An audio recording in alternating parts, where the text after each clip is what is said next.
Vale, está también abierto.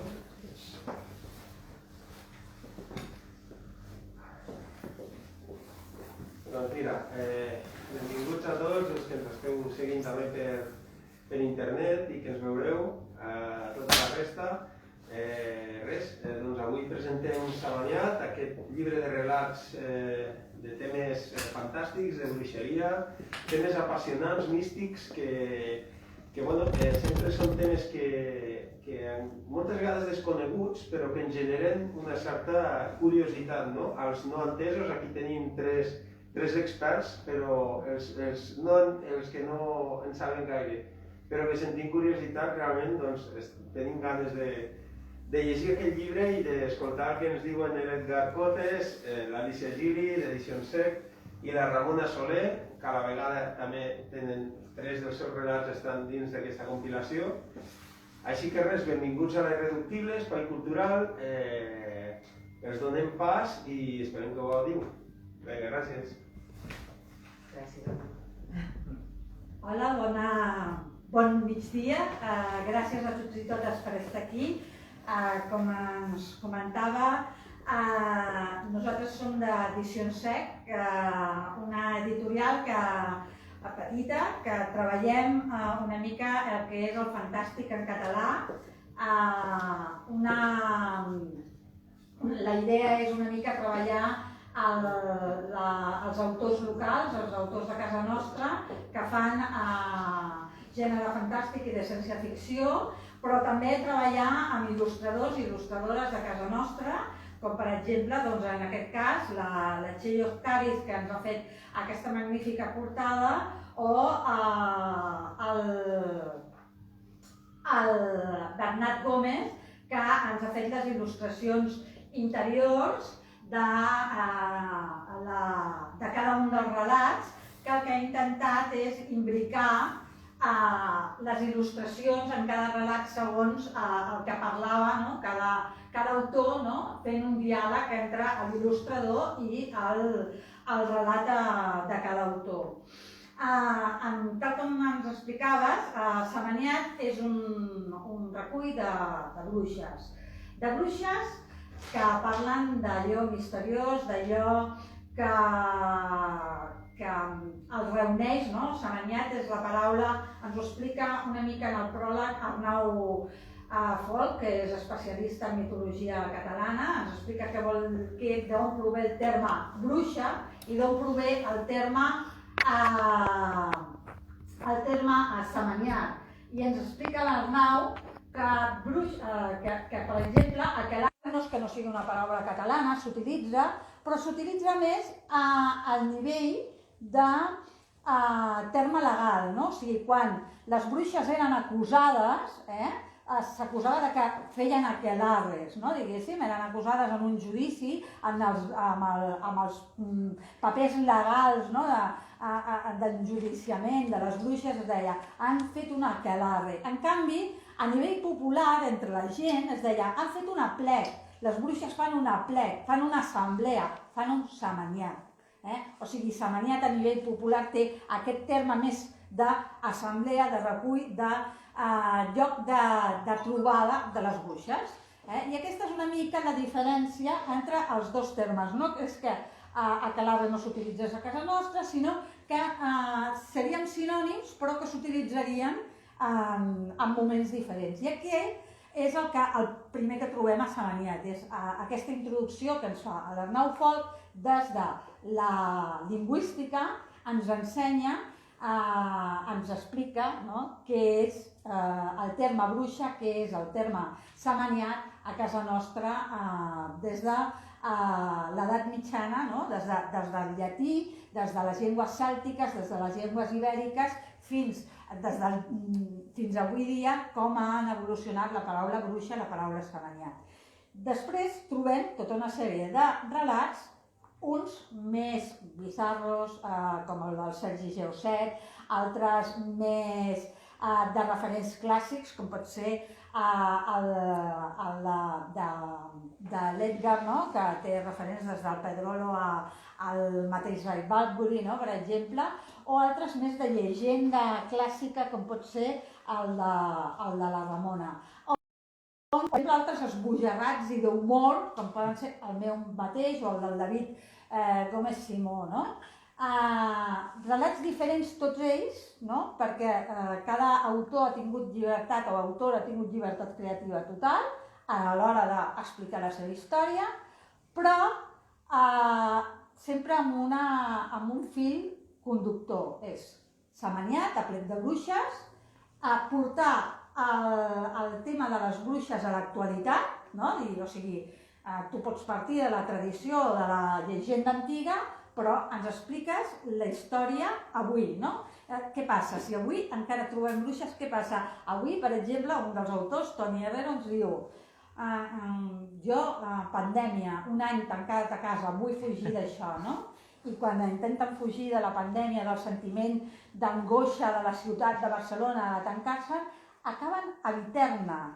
Viterna és un lloc on es troben les bruixes, no? I en troben al món que resulta que no està tan lluny, que al final resulta que està pel mig del Pirineu, no?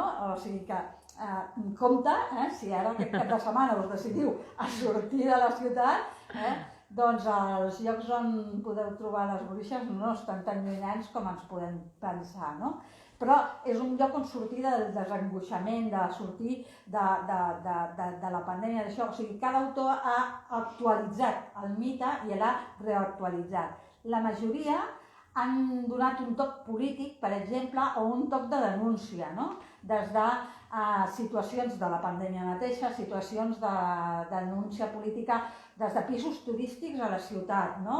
O des de l'empoderament de la dona, que és un tema que apareix a través de personatges de les dones sàvies, no? De les dones que han estat cremades, no? I enjudiciades com a bruixes, quan eren dones que potser el que tenien era això, un valor com a dones que tenien una preponderància social en els seus pobles, que eren remeieres, que eren les que tenien cura del poble, etc., i en canvi eren acusades de bruixeria, no? Doncs des d'aquest punt de vista d'empoderament de la dona, això ho portat avui dia.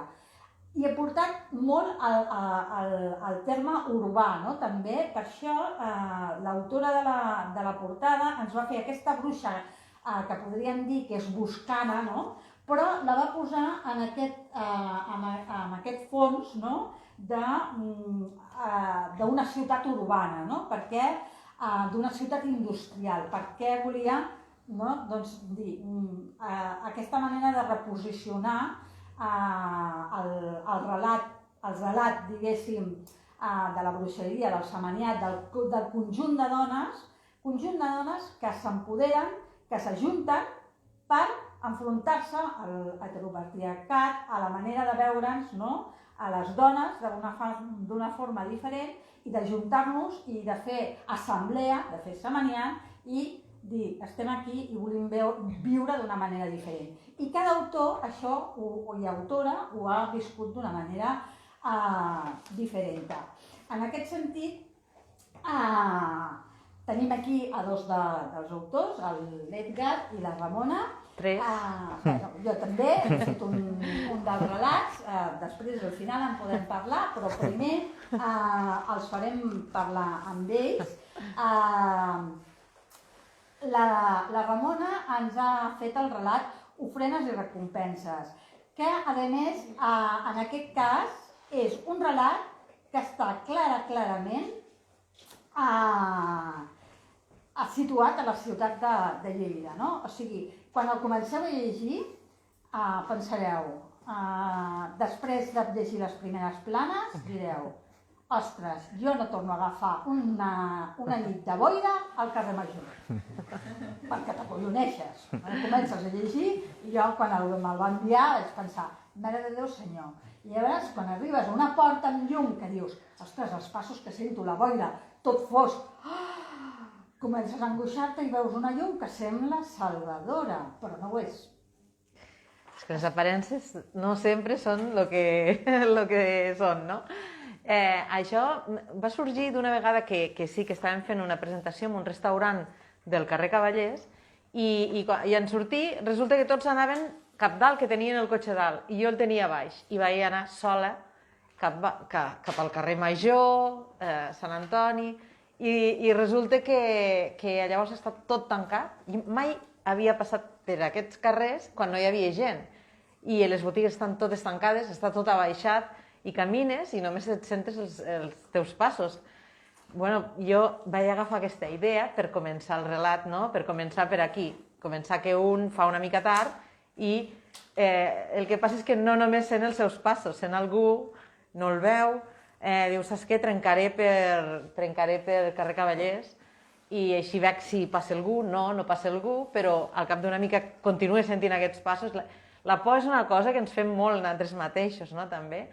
I bé, ja està amb això, no? Està amb que quan veus una cafeteria petitona que encara està oberta, dius, saps què, entro, que aquí trobaré la salvació. I sí, és acollidor, no? Sents la calidesa de que has entrat.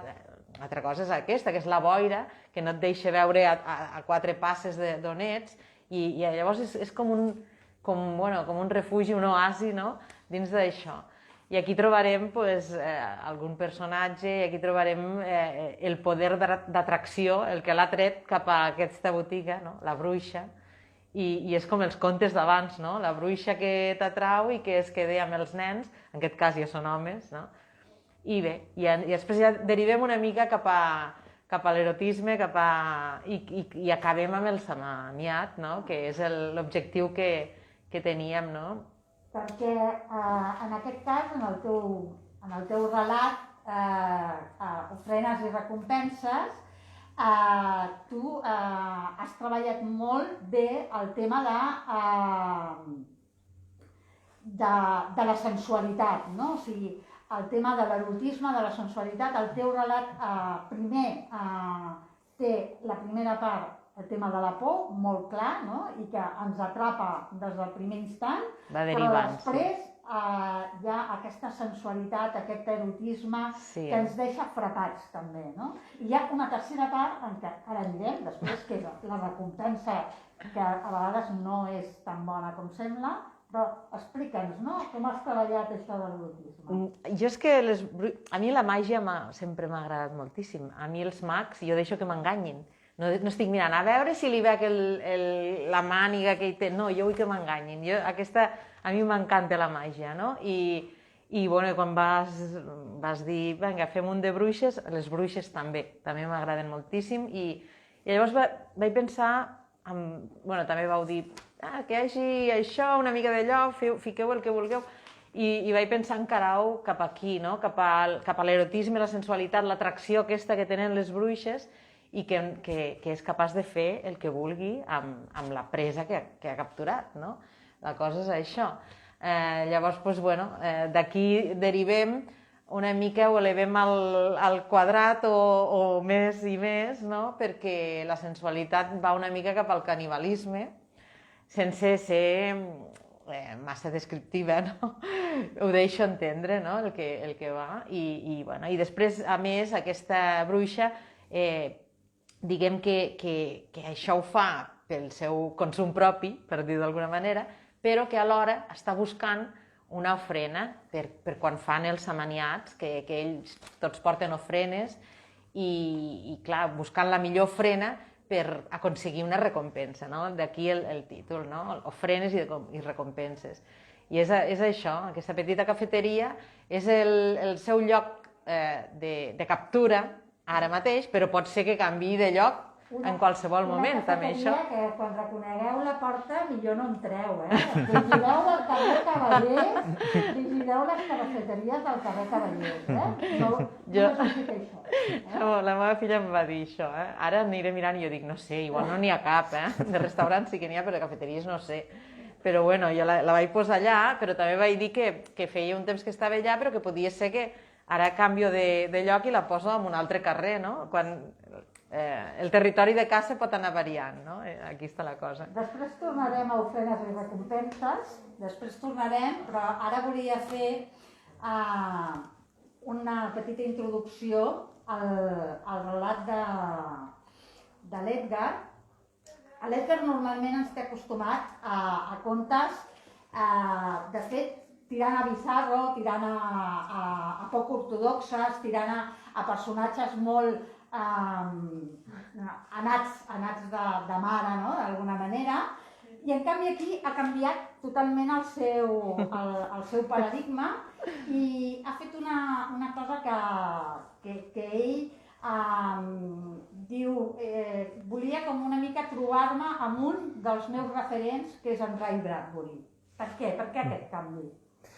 Bé, quan vau proposar el de les bruixes, clar, jo ja pensava en el meu personatge de la novel·la que trauré després amb Sec, que és de Cor de Gel, i clar, i com que ja havia fet molt servir aquest personatge, ja estava molt inculcat, i vaig dir, doncs no, vull fer una cosa completament diferent, perquè ja m'he tret l'espina sobre de parlar d'aquest personatge, vaig dir, doncs va, ara vaig cap al cantó, i quan vaig pensar, doncs, què em ve a la cap amb bruixes?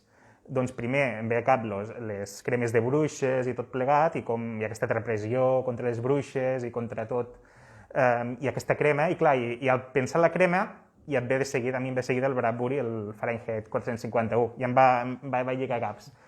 I clar, llavors em portava a pensar que les bruixes eren, com passa al Bradbury, que hi ha els homes llibre que defensen la cultura, doncs també les bruixes també són això, no? Defensen la cultura, els remeis populars, i llavors ho va lligar tot, i també tenia una pel·lícula que m'agrada molt de l'estudi Ghibli, que es diu la bruixa repartidora, sí, i que és d'una bruixa que es dedica a fer de repartidora, i és com portar-ho al món més comú, més habitual, i el que passava amb aquesta pel·lícula al principi és que la bruixa està amb la seva mare, però no pot haver dos bruixes en un poblat. I per tant, doncs ha de marxar la bruixa i ha d'anar a fora. I també ha d'anar a un altre lloc, una ciutat, i buscar a veure com pot fer la seva feina de bruixa. I doncs amb aquest relat passa el mateix. Doncs com que hi ha les eines repressores que no deixen fer, que permeten només una bruixa per cada poblat, doncs aquesta bruixa s'ha d'anar.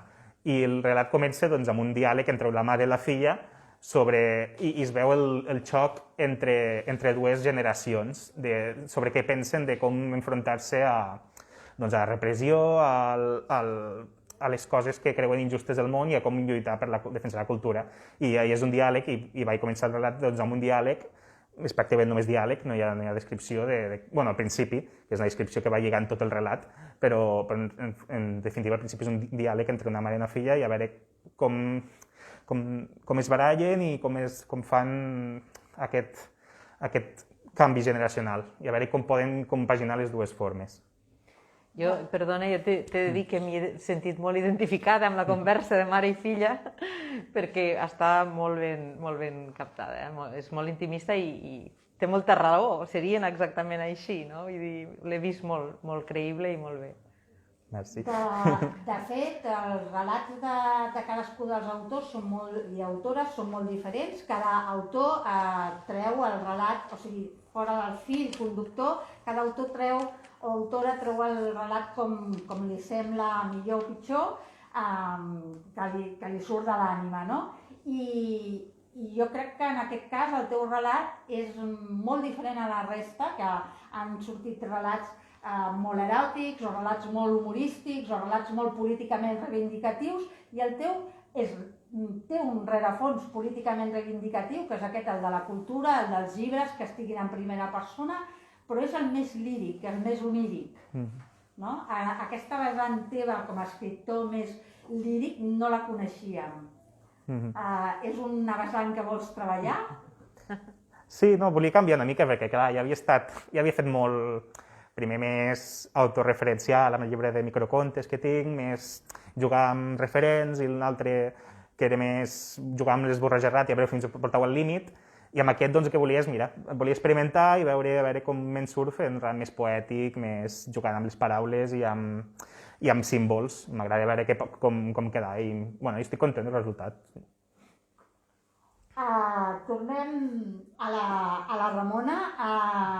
Quan parlàvem d'ofrenes i recompenses, estàvem parlant també de si les recompenses sempre tenen bon resultat. Vull dir, en el teu relat, quan la paraula recompensa sembla que hagi de ser positiva, no? Però, bé, al final hi ha un personatge, que és el personatge que presideix el xamaniat, no? El personatge, el dimoni, al qual li fas les ofrenes perquè tu vols obtenir una recompensa. A la vida, no? És un rerefons que hi ha en el teu relat. A la vida sempre volem tenir aquesta recompensa darrere del que fem, sovint, molta gent, no? Però no sempre ens surt bé, no? I això està present en el teu relat, no? Clar, tot a la vida que dius, clar, quan dius això... Bueno, primer, volia dir que aquests relats, jo crec que és el que passa tot amb la fantasia o ciència-ficció i tot això, que quan llegeixes, clar, com que et traslladen a situacions que estan fora del que d'això, no? De vegades vas una mica perdut. I ara, sentint-lo parlant amb ell o amb mi o el que sigui, no? Crec que per clubs de lectura serien bestials amb els protagonistes, diguéssim, amb els autors, perquè t'explicarien 1000 coses que tu no veus al llegir-los, també, no? Vull dir, només era un apunt, això, perquè ara m'ha vingut, quan el sentia amb ell, que hi ha coses que et perds de vegades, però quan després t'ho expliquen i així, doncs encara... I a la vida el que dius, tots veiem les coses des del nostre punt de vista, no? Jo aquesta presentació la veig des del meu, tu la veuràs des del teu, i cadascú fa una interpretació. I amb els regals, amb les ofrenes i recompenses, no? Totes volen, més que res, agradar a aquest dimoni, no? Amb les seves ofrenes. I si cau una recompensa, doncs millor, no? I clar, la recompensa que a un li pot semblar que et dona, que és bona, tu, segons com te l'agafis, pot ser bona, pot ser no, pot ser que no sigui bona, però diguis, bueno, potser la potenciaré i en trauré alguna cosa molt bo, o per això, que si és bo o no, ja queda al final la cosa. S'emporta una recompensa que potser serà molt bona o potser no, ja veurem com sortirà això, no? És així, això, no? La interpretació del que reps vindrà després. Una pregunta pels dos, no? El fet de treballar al món de les bruixes, en parlàvem al principi, el món màgic, no? Tu deies, a mi m'agrada molt el tema màgic, el que m'aporta la dona a l'entorn aquest de la màgia, dels esperits, no? Del bosc, Sí. Quins referents teniu, no? Quins referents us heu basat a l'hora de fer els relats? Us ho heu inventat o heu après alguna idea concreta? Ell te diria referents amb títols i tot. Jo tinc una memòria, ja ho he dit abans, fatal. Jo ho he comentat ja una mica el Bradbury, també aquesta com de bruixes, també m'agraden molt les històries fantàstiques de qualsevol forma, és a dir, jo tinc molts referents. I també més humorístics, però en aquest cas no és humorístic, però també és, aquí tiro més que pel Bradbury, més poètic i tot plegat. I també el títol, si veieu que es diu El que vam perdre amb el foc, porta una mica al recull de contes de la Mariana Enríquez, que es diu Les coses que perdimos en el fuego, és a dir, també és una mica el joc també amb el títol, que no té res a veure en realitat, perquè són relats de terror més poètic, i clar, també t'havia jugat una mica que era més poètic, tot plegat. També una mica de referents de tot, una mica de tot. Una altra cosa que hem comentat al principi és que en Bernat Gómez, que és el que ha fet les il·lustracions interiors, ha jugat, no? A fer un diàleg en els vostres relats, no? O sigui, ha llegit cada un dels relats i ha jugat a fer, a extreure, no? El vostre relat i a continuar la vostra història o a completar-la. Com us sentiu en les vostres il·lustracions? Sentiu que ha afegit un input més al vostre relat, a l'il·lustrador? Dis tu mateix, si vols. Bueno, en el meu cas estic molt content perquè l'ha fet, ha transmet una mica aquest esperit més poètic, més senzill, i ho ha agafat i ho ha fet molt simbòlic i tot plegat, i jo estic content de com ha quedat. M'agrada molt la del final, la que hi ha les dues que se'n van... Volant, doncs que és una mica spoiler el final, però bé. Però tampoc no us recordareu. Un spoiler. Sí. No, però no passa res perquè la història és com... Sí, de fet, ja al final fins i tot hi ha una escena que és en una plaça, i clar, jo quan penso en una plaça penso a la plaça de Balaguer, i és una mica una plaça porxada, i també m'ha pensat a la plaça de Balaguer, per exemple. Una mica, doncs, treure una mica tot el que volia, i com m'ha sortit sol, i després, llegint-te'l tu mateix, ja veus tu mateix a veure per on ha tirat, i fins i tot veus com amb les il·lustracions ho ha interpretat d'altra forma, que però també t'agrada com ho ha interpretat. És curiós. A mi m'agrada molt que tinguin il·lustracions, perquè això, clar, no es fa normalment, no? Però en aquests relats sempre crec que li dona un plus, no? I també, al veure la cafeteria, és que a mi em va fer molta il·lusió, perquè m'ho va enviar abans, va dir, no l'ensenyis, però t'envio que ja té el teu dibuix fet. I a mi jo m'emociono quan veig aquest... Ostres, no? I després els ganivets, no sabia... Jo creia que només hi havia un dibuix, no? En la porta de la cafeteria. I després vaig pensar, oh, mira, n'hi ha dos, no? I molt bé, i el que hi ha a cada capítol, al començament, no? Que és la vara, no? La vara màgica, també. Són detalls que crec que tot millora el llibre, no? I està molt bé que hi hagi els detalls. A part dels relats de l'Edgar i de la Ramona, doncs, com us deia abans, us he comentat el relat del Toni Herrero, no? Per exemple, que ens parla d'un moment en què dues dones volen fugir de Barcelona durant la pandèmia, no? O, per exemple, dos relats molt més polítics, que són el de l'Alistair, no? De que un grup de joves es volen enfrontar a un desnonament i quan arriba la policia, sense fer-vos més spoilers, doncs apareixerà una bruixa que veurem què passa, no? O, per exemple, el del David Gómez, no? Que en un moment donat resulta que el govern de Catalunya doncs s'han independitzat, Espanya s'ha independitzat de Catalunya, no al revés, futurficció total, no? Això està clar, però a més resulta que qui té el govern de Catalunya és un samaniac de bruixes. Vull dir, aquí n'hi ha moltes coses, empoderament de dona des de tots els nivells, no? Perquè, diguéssim, les dones han trencat el sostre de vidre, que és arribar al total del poder i ocupar-lo absolutament, no? Diguéssim, o sigui que el David ens fa a nivell polític traspassar, no? Que les dones traspassin tots els nivells de la política, no? Diguéssim. I després, per exemple, tenim el de Ferran Armengol i una nova de Can Martí, que és com un moment màgic, no? Tu te'n vas, i lliga perfectament amb aquest cap de setmana. Casa rural, no? Tu te'n vas tot content a fer la teva excursioneta del cap de setmana a casa rural, però quan entres en aquella casa rural no saps qui te trobaràs. Qui és el que regenta aquella casa rural? Quina senyora o senyores regenten aquella casa rural i no saps com en sortiràs d'aquella casa rural. O sigui que potser val més quedar-se confinat. Ja us ho dic, Comences a llegir el relat de Ferran Armengol, doncs potser al final dius, escolta, millor quedar-me a Lleida, Barcelona, a casa nostra, perquè això de les cases rurals a vegades. I, per exemple, tenim un altre relat, que és el de la Sílvia, Almenguer. És una passada. És un relat, és màgic, però és màgic per també el llenguatge, per també les paraules que utilitza, per com expressa.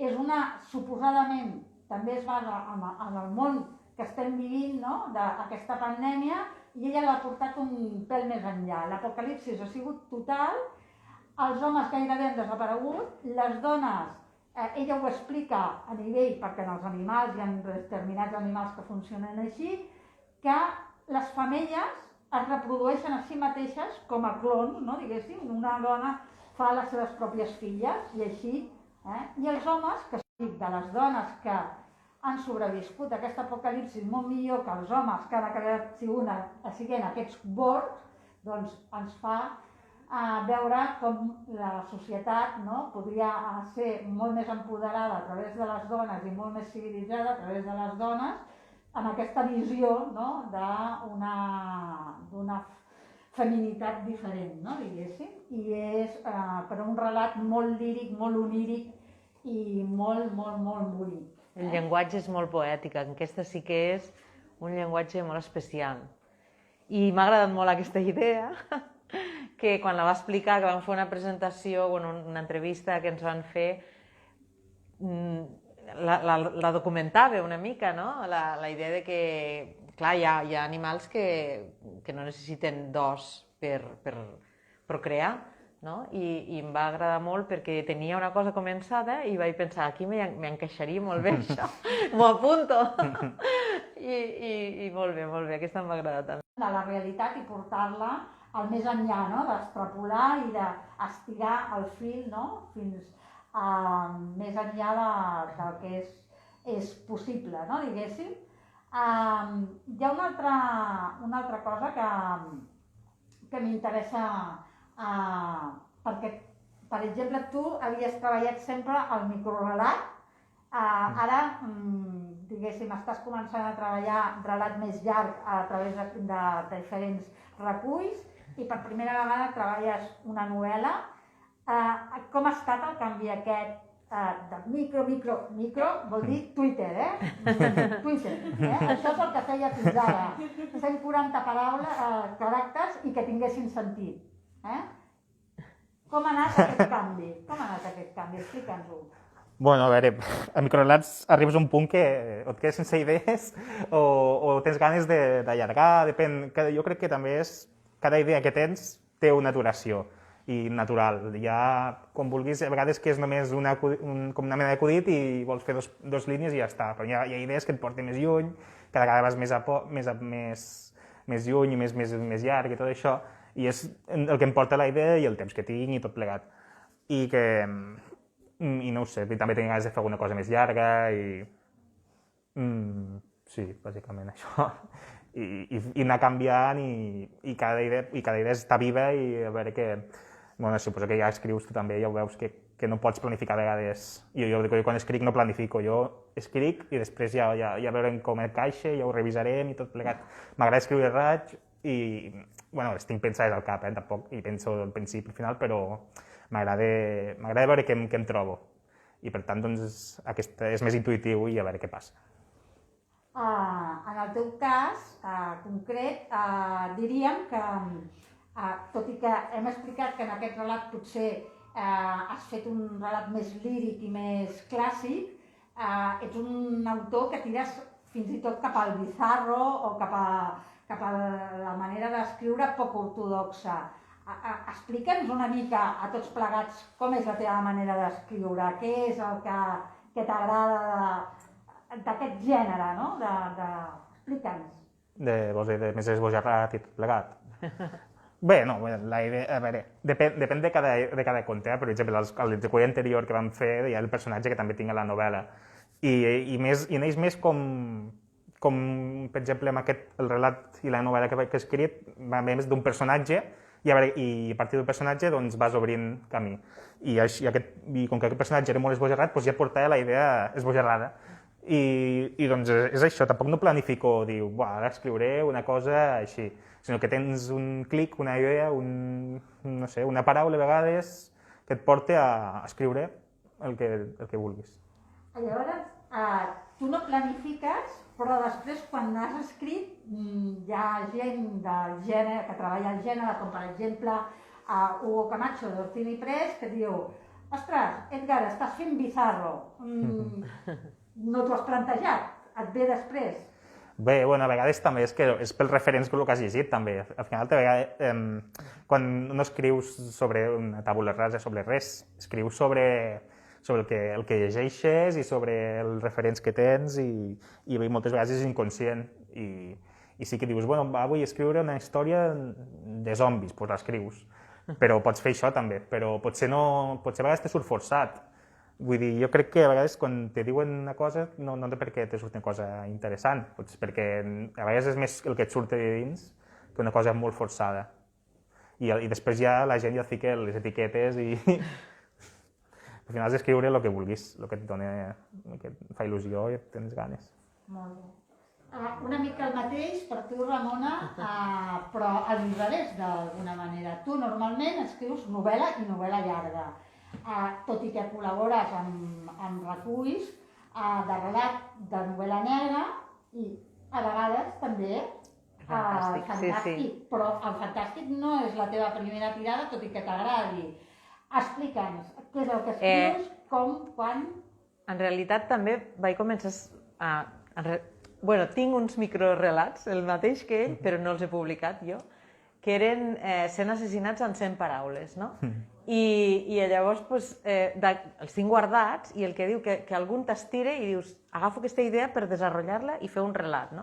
Estan guardats allà per això, perquè en un moment donat te va sortir aquella cosa que n'hi ha algun que ja té tot el sentit i d'altres necessiten desenvolupar. I després també vaig començar primer fent algun relat i després vaig pensar, a veure, m'atreveixo, a veure si aconsegueixo acabar una novel·la i va ser així també, va ser començant per això i ara mentre parlava, que diu, te surt sense planificar-ho, crec que, clar, les novel·les són més criminals, les meves novel·les i més terribles, no?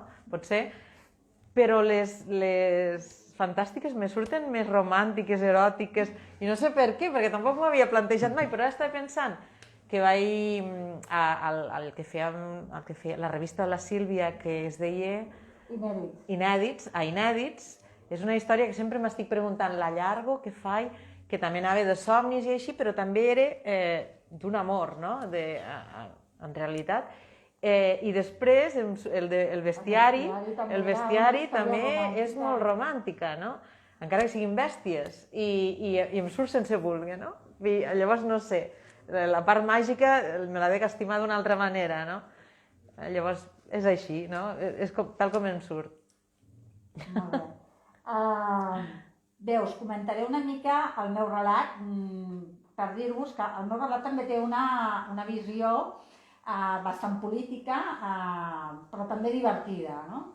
En el meu cas també és una ciutat fictícia que es diu Barcelona, en la qual un semaniat de bruixes que tenen com a bruixa principal, com a profeta, una bruixa que es diu Mamaixó, que és una bruixa que al segle XIX habitava les coves de Granyena de les Garrigues.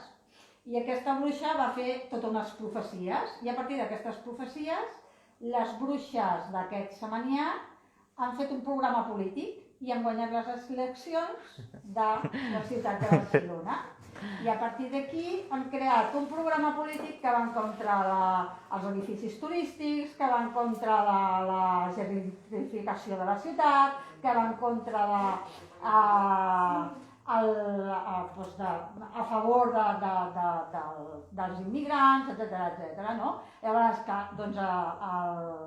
el Twitter bull de crítiques contra aquestes, i perdoneu-me la paraula, però és com passa realment, males putes de dirigents que tenim a la nostra ciutat que ens porten a polítiques que no ens agraden per determinats col·lectius que són molt identificables en el relat.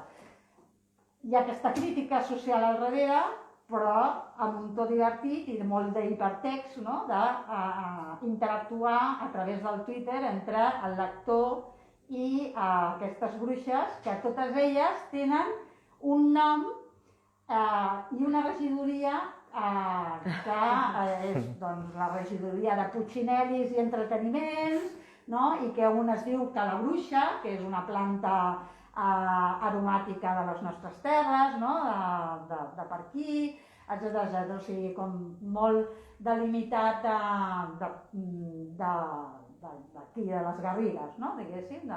Així, diguéssim, a nivell de temàtica tothom es pot sentir identificat en el relat, però alhora he volgut que des de les Garrigues la gent que el llegeixi també se senti molt identificat tant amb la llegenda que recupero com amb els noms de les plantes, dels personatges, dels jocs, que identifiquin de dir, ostres, això és de casa nostra, no? Una mica és així, no? Sí. No sé què us ha semblat en aquest sentit. No, molt divertit. Jo m'anava apuntant les regidories, perquè em van semblar molt divertides també. I sí, com a poc la cosa va degenerant cada vegada més amb les profecies que després també s'interpreten com convé o com... No, és molt original també, sí. Jo estava més acostumada amb aquests relats perquè ja està com un univers que tens tu i jo havia llegit una novel·la que l'havia corregit i tot plegat i em deia, mira, això em recorda a l'altre que vaig llegir, no sé quantes, és molt autorreferencial també amb ella mateixa, és d'humor, ja si la coneixes ja veus que és una mica de tot.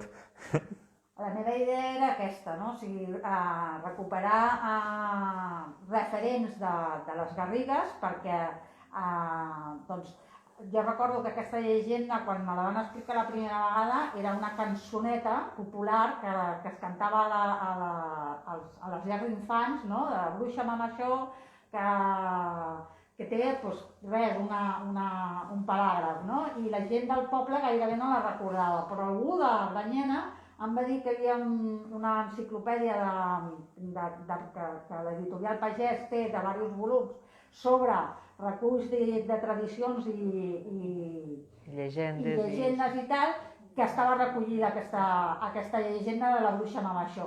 Ràpidament me'n vaig anar a aquest llibre a buscar aquesta llegenda i a saber d'on venia, no? I en aquest llibre es recollia gent de més de 80 i 70 anys que encara la recordava i que explicava, no? Com en l'època carlina havia aquesta senyora remeiera que vivia a les coves de les muntanyes aquestes de les vores de Granyena, les Garrigues, Solerals, Torms i tal, i que se suposa que li deien que era bruixa perquè ajudava a parir a la gent, ajudava amb herbes i tal, no? I se li donava el terme de bruixa perquè la consideraven que estava fora del que era normal, no? Per la gent del poble o l'església, no?